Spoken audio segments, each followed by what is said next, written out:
Hey, everybody. Thanks for downloading this episode of the Black and Gold podcast. This is the post-game edition, and it's brought to you by Appalachian Commercial Real Estate.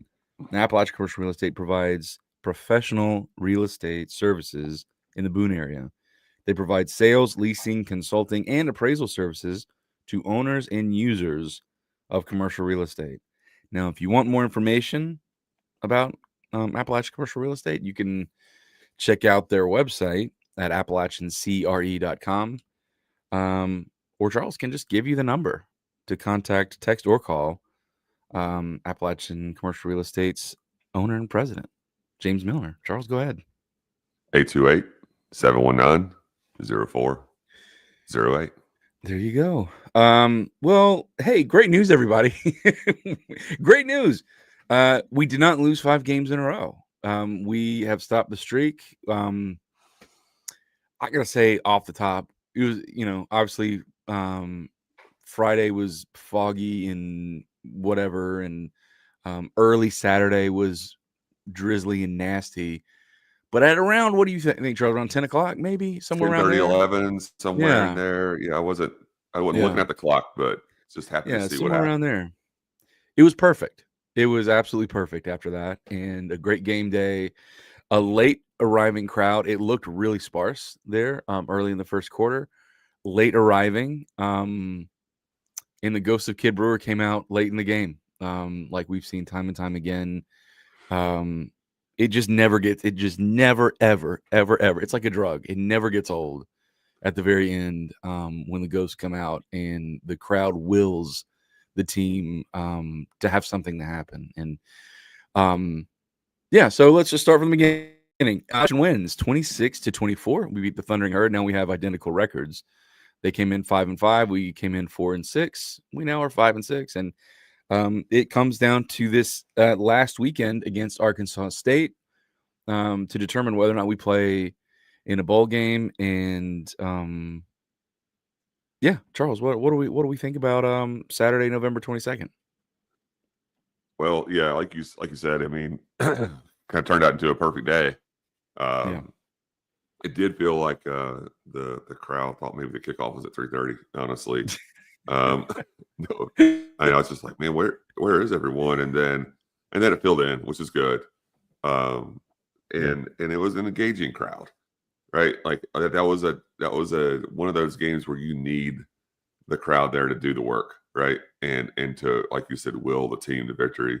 That entire fourth quarter was incredible, and you know, it was just I can't tell you how much like winning a football game does for your psyche. It's like you've almost forgot everything that happened in last month.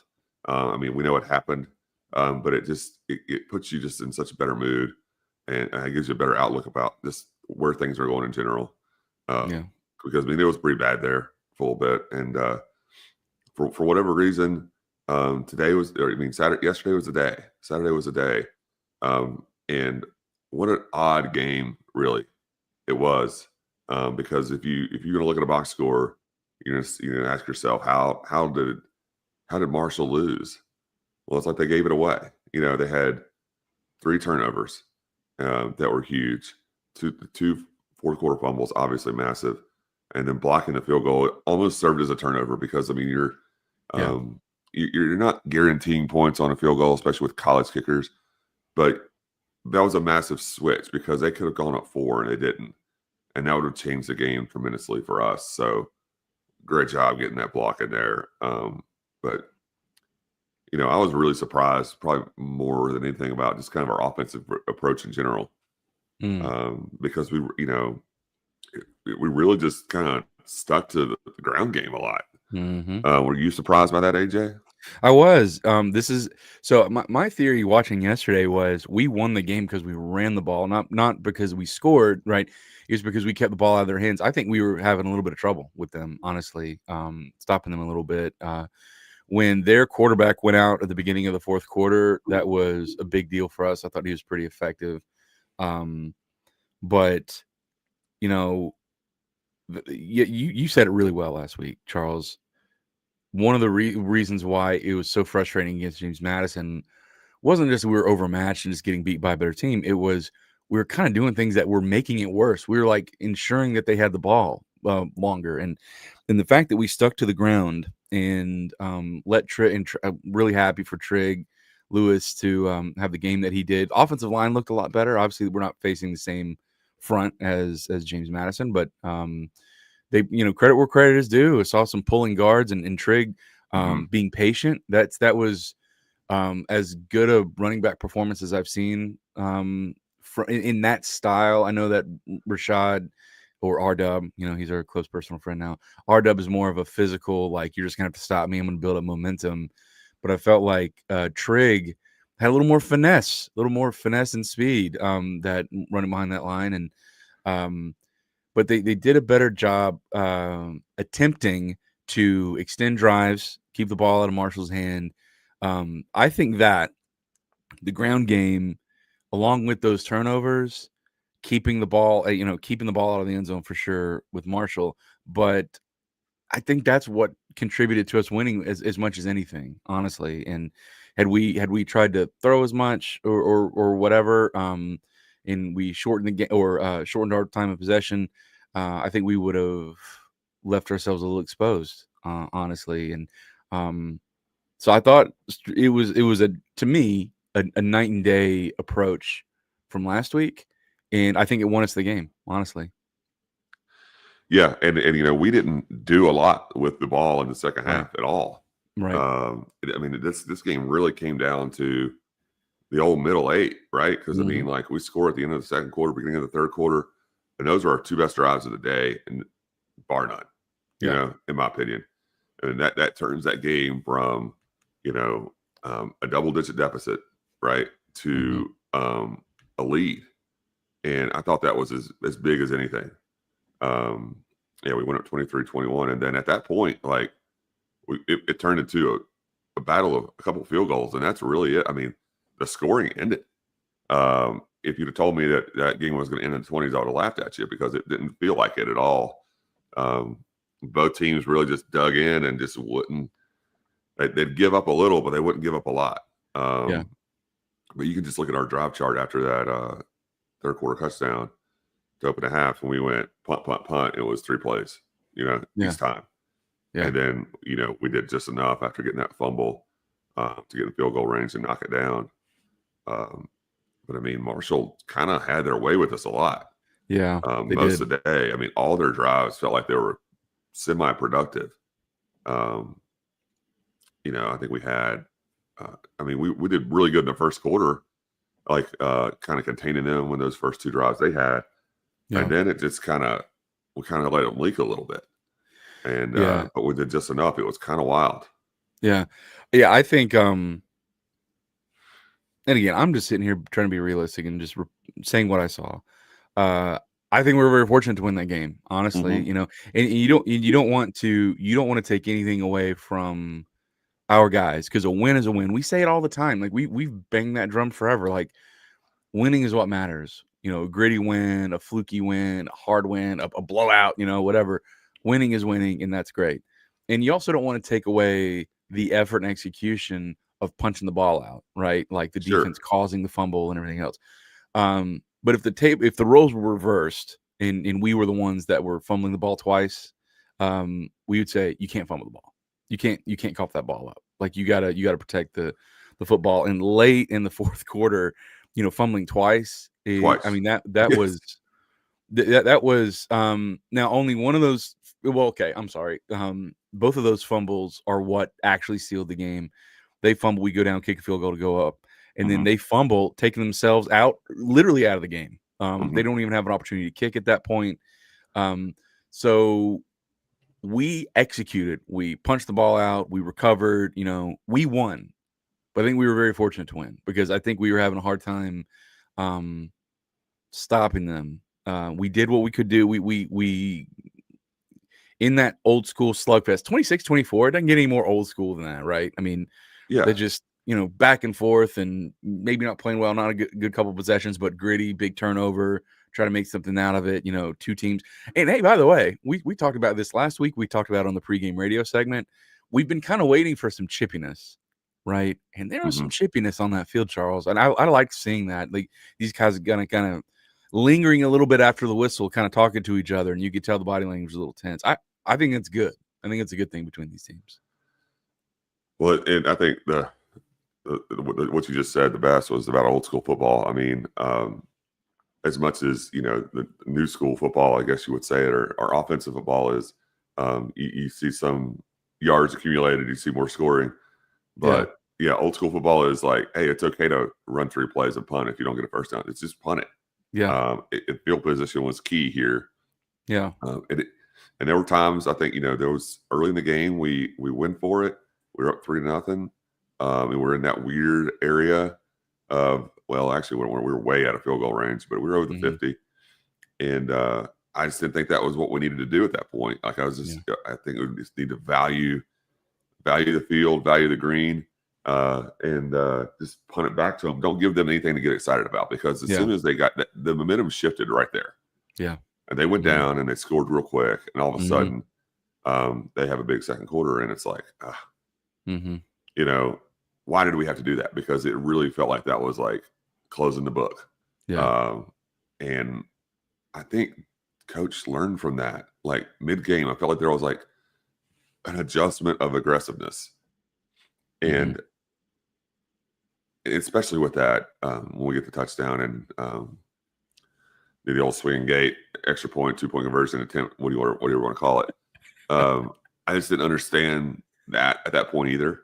Yeah. But I think he did a good job of just like, hey, realizing that might be a little bit too much. Yeah. And sometimes you just gotta like get the feel of the game. Like, what is this gonna feel like? What does this look like? That point. I mean, you don't get a couple fumbles, right? In the fourth quarter late. Yeah. That point could have mattered. And like we needed that block field goal. Like that we needed that block field goal. Yeah. Like, did you hear Logan's comments about that, Charles? I heard, I did not hear it myself with my own ears, but I heard someone talk about what he said. So if you heard it, please enlighten me. Yeah. So look, this season we've been very honest about what we think about the team and the direction and everything else. And you got to give credit where credit is due. We're sitting there in the stands, Charles. I know we're looking at that swinging gate and going like, what in the world are we doing? Like, this doesn't even feel real. We're getting tense. We're like, are we going to lose 5 at home by doing silly stuff? What he said in the postgame made me feel good because it was transparent. It felt very genuine. He said, I got too cute.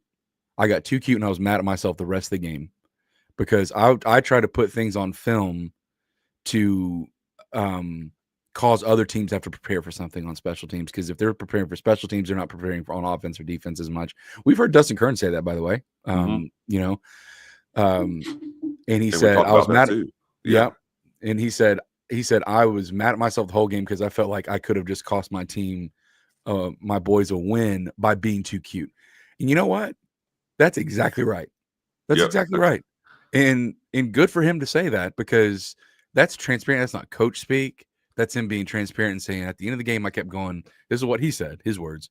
He's saying, I'm looking at that going, it's 26-24, Dow. It's 26-24. He said, like, you're putting yourself in a position, like, this is why, and this is what I'm saying. When I made the reference a couple weeks ago that we hired a guy that's learning on the job, I didn't mean that as a pejorative or derogatory. It's just what it is.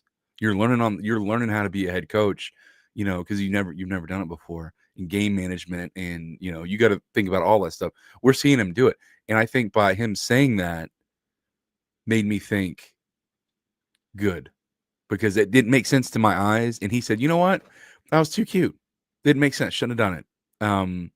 But anyway, I mean, the whole strategy behind it, his ultimate intention was good, but the execution of it obviously was off, and that made everybody sweat a little bit at the end of that game. But man, this is just another example. I mean, we've seen so many games like that. Well, actually, I tell you, we haven't seen a ton of games like this, I guess I should say, but a game where it is very fortunate that we made the plays that we made when we made them, when we weren't maybe playing very super well. It really, and you talk about old school, Charles, we didn't have some super athletic dual threat making plays everywhere quarterback. We had the kind of the game manager kind of in there. Didn't have a ton of flashiness on the outside. relying on that ground game. How many passing yards were there? Like 140? Something, not a lot. 134. 134. Not a lot. Not a lot of passing yards. But man, when it counted, it's it's the chopping block. You gotta, put up or shut up, right? Fumbles were caused, recovered.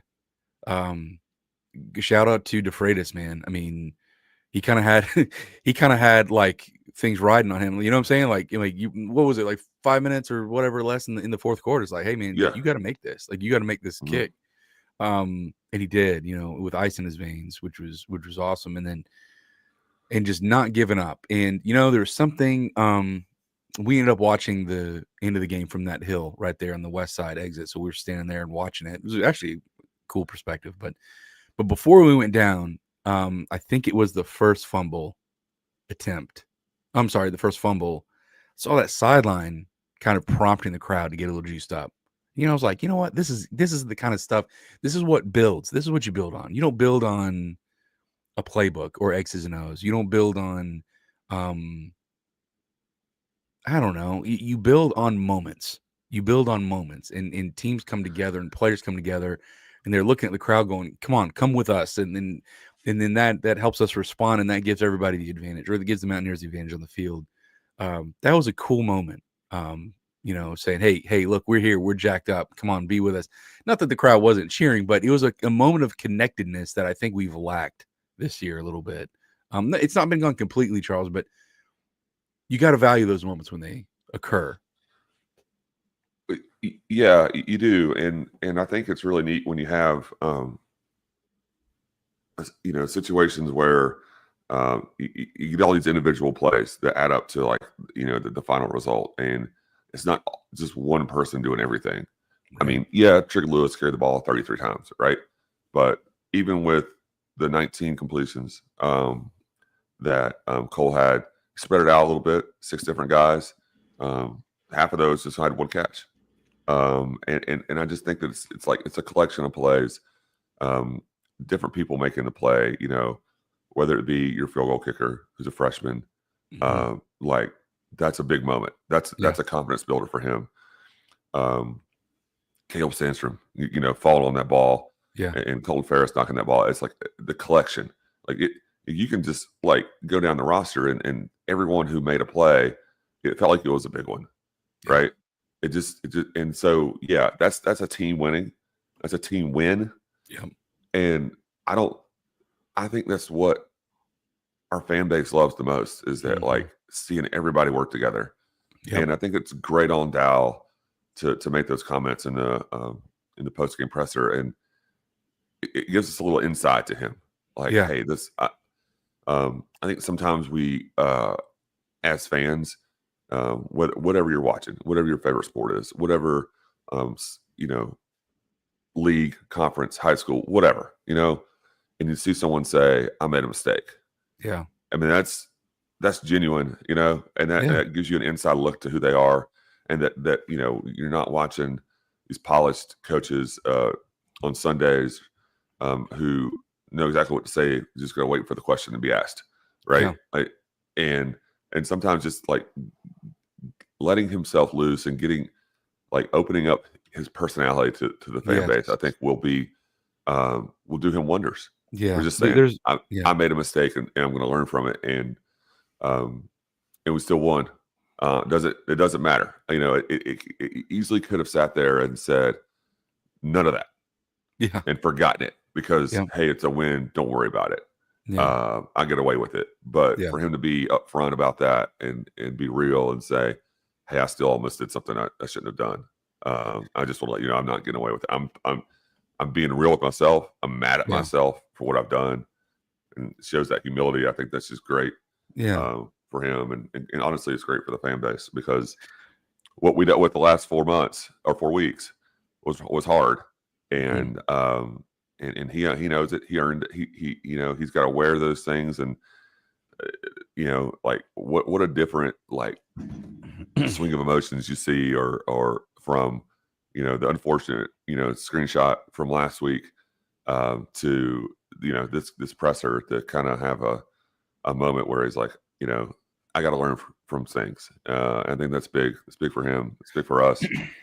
And we got something to play for next week. And I think Yeah. that is the launching pad, right? Yeah. Into what could be next year and then the following year. Like that. Mhm. That's just what we all want. And there's nobody who's out there who says he lost 4 games in a row. We're 4-6, and get rid of it all, right? But Mhm. just that, like the ability to grow as a fan base, as a team, as a Mhm. coaching staff, and move on and just fight for the next one. And if you'd have told me this year we would have won a game like that, I probably, after what we've seen, Yeah. I probably wouldn't have believed you. I would not have believed you if you told me we'd have run the ball, like truly, like learn from last week, Mhm. and go out there and hand the ball off to somebody 33 times and play a game in the 20s and go and win, and win in a gritty style like fashion. Like you had to go get every little bit of it yesterday, Mhm. and you almost couldn't make a mistake. Mhm. And I think it's just big. Yeah, just to color in a little bit of that, because I agree with all that. I think it's not only him saying it, Charles, like, "Hey, like, I got too cute." I think it's actually the kind of the colloquial way he said it. It wasn't like polished, like scripted corporate, Mm-hmm. well, I'm accountable to that, made a mistake. He was kind of like letting himself kind of speak a little more freely. Like, what I'm saying? Like it's a more personality based Yeah. self-criticism than an uptight. And I think that's exactly what you were trying to say there. And I totally agree. He would be so well served to just let his hair down a little bit more in moments like that. Let him and I'm sure somebody from athletics is listening to this, or maybe I don't know, but that's I'll never forget. This is so not. This is kind of parallel, not really, but not many people remember that Andy Pettitte. A lot of people uh, um, probably know who that is. Left-handed pitcher for the Yankees for forever. He got caught taking HGH. He got suspended, and probably nobody remembers that. And he was like a really big name back then. And they remember a lot of other players that were accused or whatever. The difference is Andy Pettitte, like right when he found out that he had done something wrong or whatever, he said, "I did this. I was wrong. I'm sorry." And he let his hair down. And I know it's kind of a weird niche thing to bring up or whatever, but the reason I bring it up is because I remember at the time, like we live in a society that actually does value just being vulnerable. I'm not saying like cry all over the place, but just keep it real, and just put yourself out there and just keep it real, because we know what we saw was kind of weird. And on this show, I know you and I so often will say not everything you see on the field is as simple as it is. So you can, there Right. sometimes you criticize coaches and you're like, "Hey man, you know, you you don't know really what's all going on. We don't know. We're not holding some secret, vision into what's going on. But sometimes something goofy happens, like that 2-point conversion. And for the coach to come out there, put his little, just say, "Hey, that was goofy. Like I was getting too cute. Hey, that's relatable. That's like, yeah, that he gave us permission to say, hey, that felt goofy. That did feel like you were getting too cute." It's a moment of like building trust among the fan base. As weird as that sounds, but that little things like that I think matter. And he I think after the Oregon State game, he certainly felt this way. But even after this game, just emphasizing the importance and the value of the crowd, to the how much it means to the guys on the field. And also, he's always mentioned this, but recruits too, like in the environment. And um, this is a learning experience for everybody. We're learning what it's like to have a coaching change at a time when we're not at our best, right? We're learning with turnover, not at our best. He's learning how to be a head coach. And I think a win like that, I think, is much more impressive than a win against Oregon State. I think, late in the Mhm. season, Marshall's got something to play for. They were bowl eligible yesterday if they just win that game. Um, and we're coming in here off 4-game losing streak in confidence low. And the team willed it together, and it was unconventional. And I think we were fortunate to have those things happen. But you execute in different ways. There was great special teams play. There was great defensive moments, and there was a great offensive effort. Offensive line play better. Basically, there were upgrades in every single area for us to put that win together and execution. And that's the kind of moments, Charles, that you were just mentioning, that send us all home feeling good. That's what we're talking about, right? Win or lose, you put forth an effort like that, and you're like, man, it feels good to walk out of KBS winning a tough game that came down to the wire. Yeah, and you gotta love that, because I mean that's one of those games where you feel really proud, Yeah. like when you walk out of there. Like it wasn't something that fell in our hands. It wasn't a blowout win. It was one you had to earn, and when you do that, it just has a different like feel to it. And Yeah. I think now you go into taking that and building off of it. And next week we got a game, and now we got 2, 5, and 6 teams. The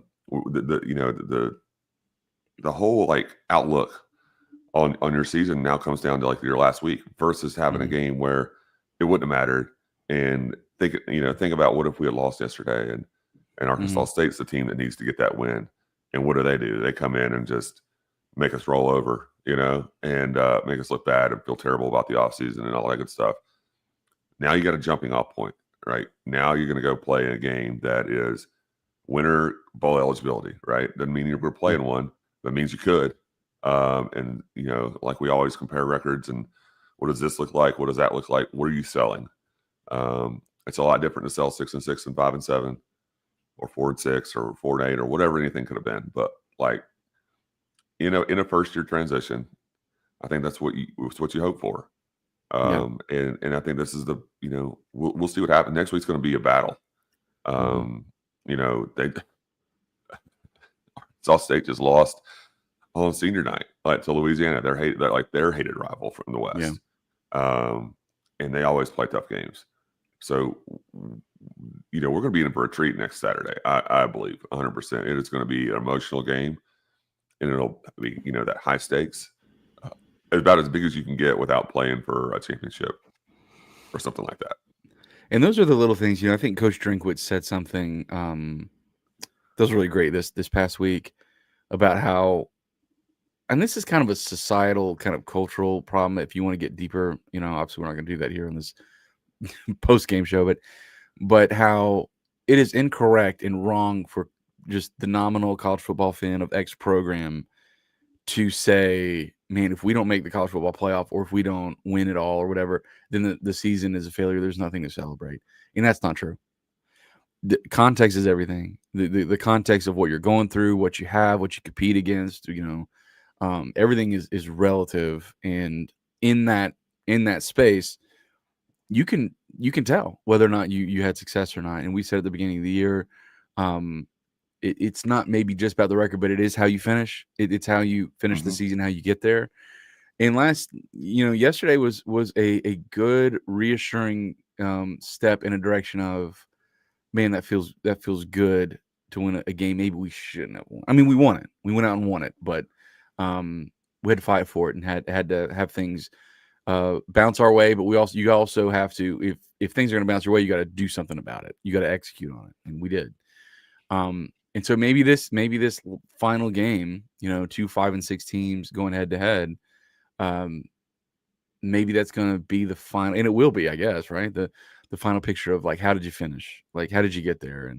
And I think about David Larkins, right? Him scoring that touchdown yesterday, how jacked he looked, and Jaden Ramsey, and Ethan Johnson, and guys on this team that have really just, they've I mean, we've talked about as fans what's the last year, 2 years have been like. A year and a half has been like since Helene.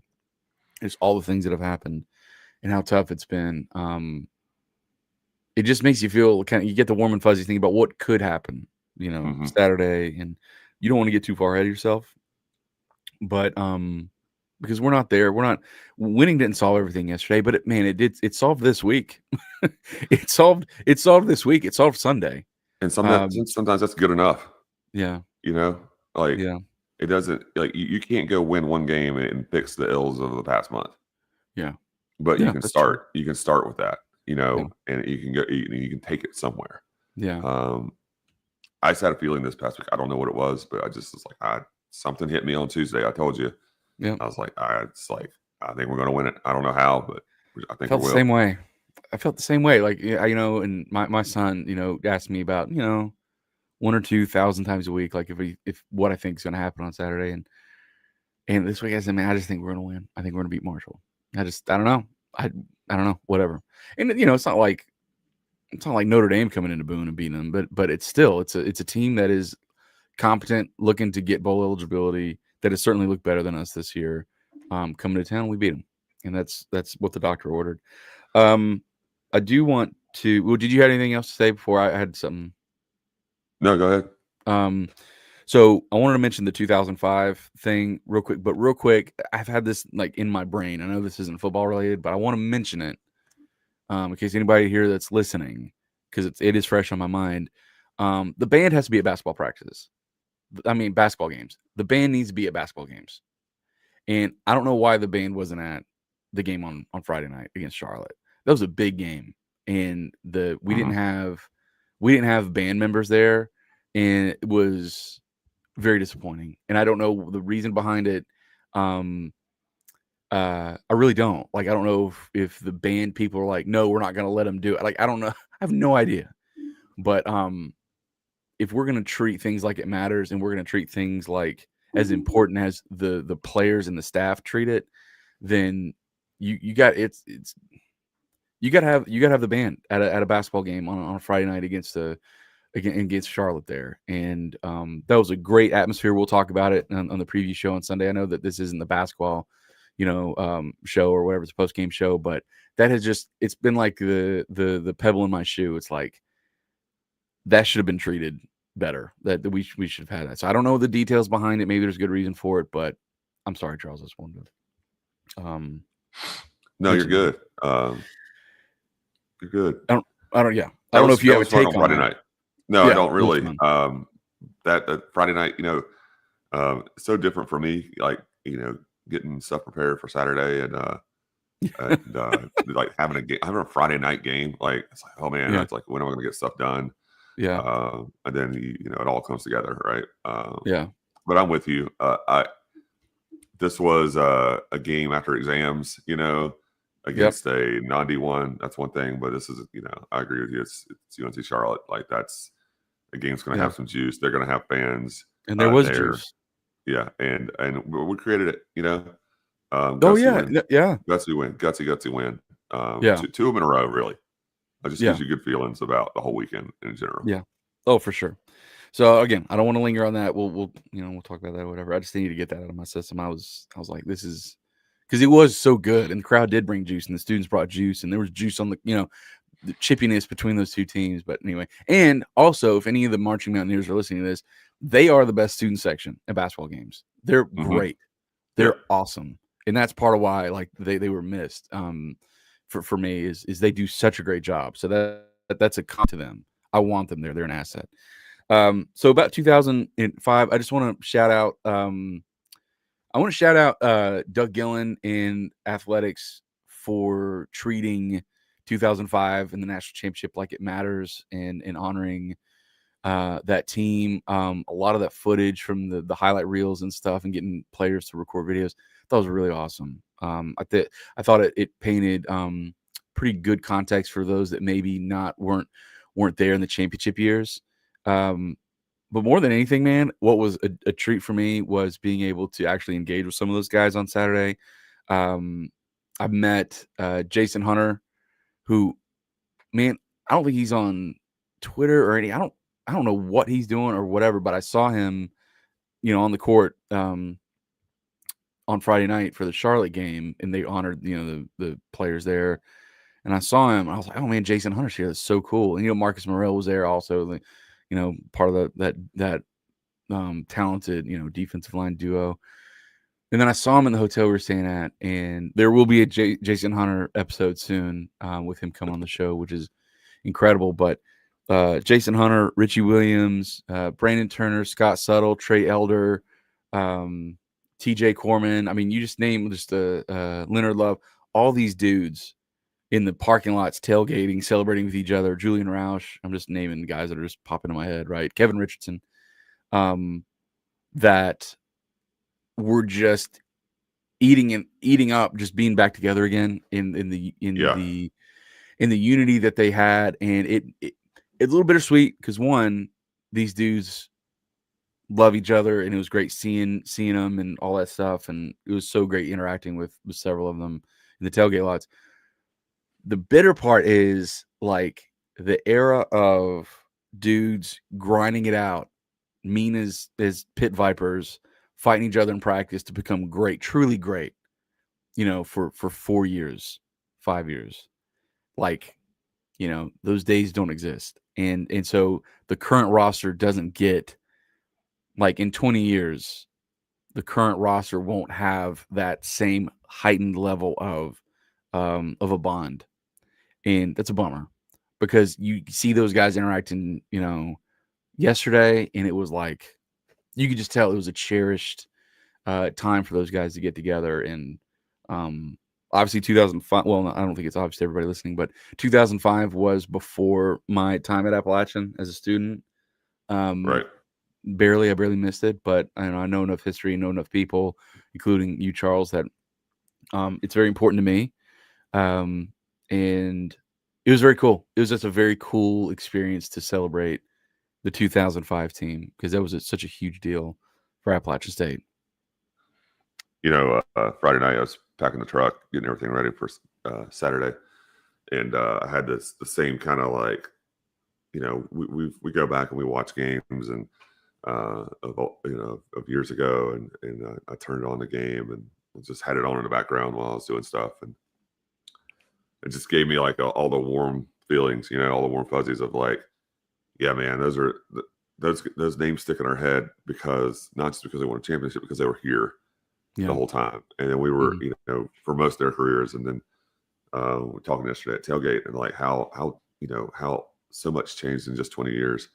Like, and you think about what didn't you have in 2005 that you get today, you feel like it's like a right. Like in 2005, I don't think there was an iPhone yet.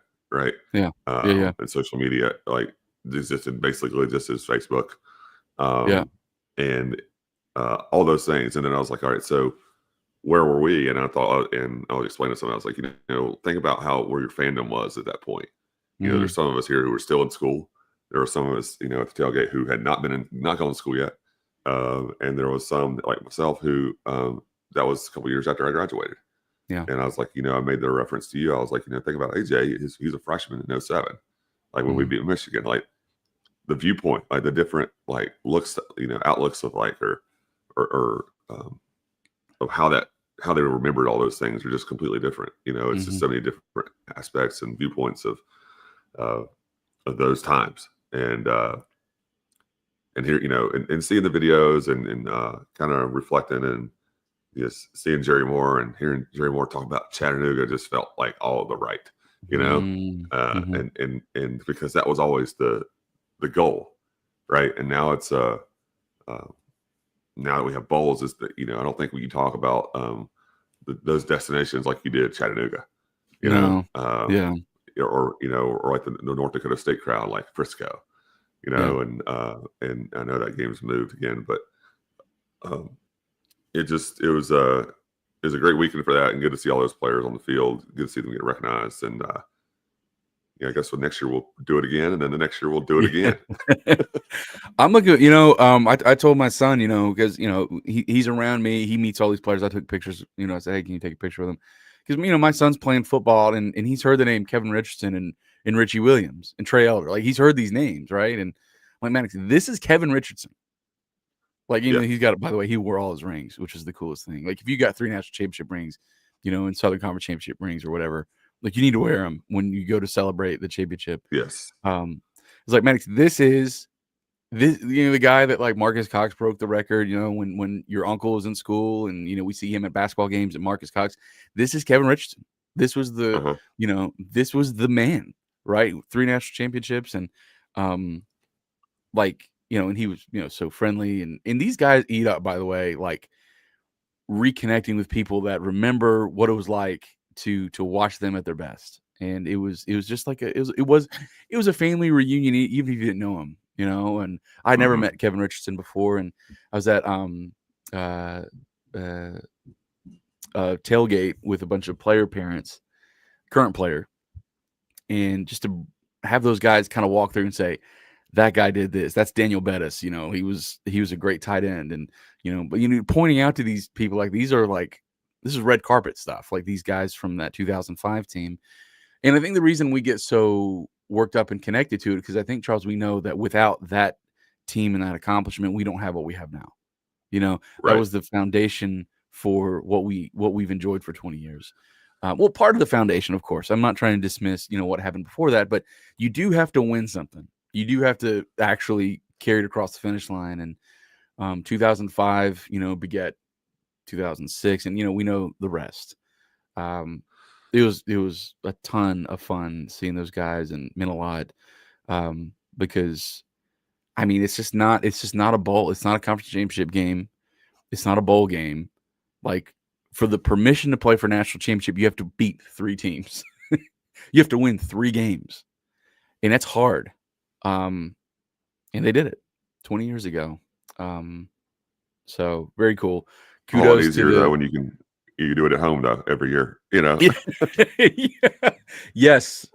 Yeah, it is. What was it? The one year we It's a- played a playoff game on the road? It was 2009. We played obviously at Montana, but we went on the road and played. I think we played the opening game at home in the playoffs, and then we had to go on the road to Richmond.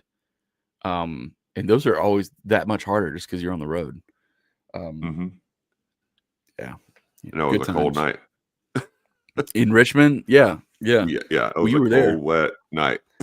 Yeah, I was not there. I was watching on TV.